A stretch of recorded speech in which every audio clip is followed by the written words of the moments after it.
Patricia Sandoval is frightened of the future if Chile replaces its current constitution.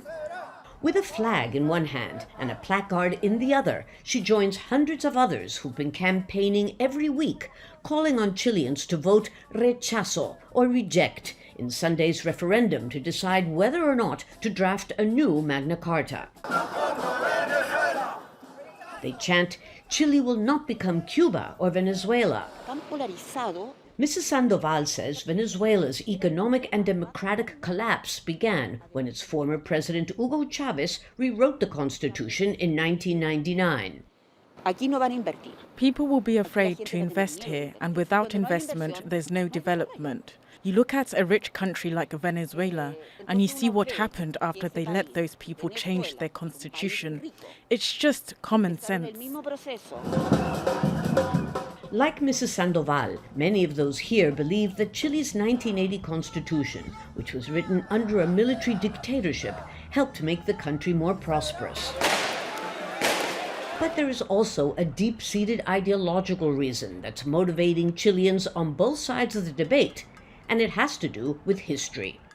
If you listen to the chants, they're not just about Venezuela and Cuba. It's as though the country had returned back to the 1970s when Chile was governed by the world's first ever democratically elected Marxist, Salvador Allende.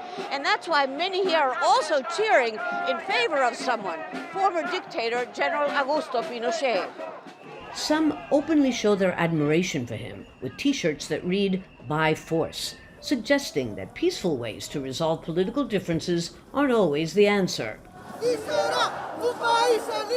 While studies indicate that the majority of Chileans no longer see the world through the prism of a left-right-wing conflict, there are still many who do, and who equate change with communism, chaos, and hardship.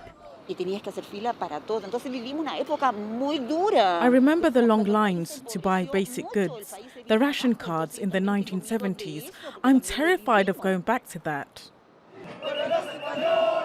The symbol used by these uniformed men is another grim reminder of the past.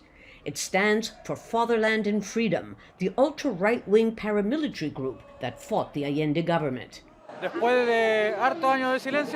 After a long period of being dormant, we refounded the organization Fatherland and Freedom last year, and we've called it Black Spider to save Chile from communism.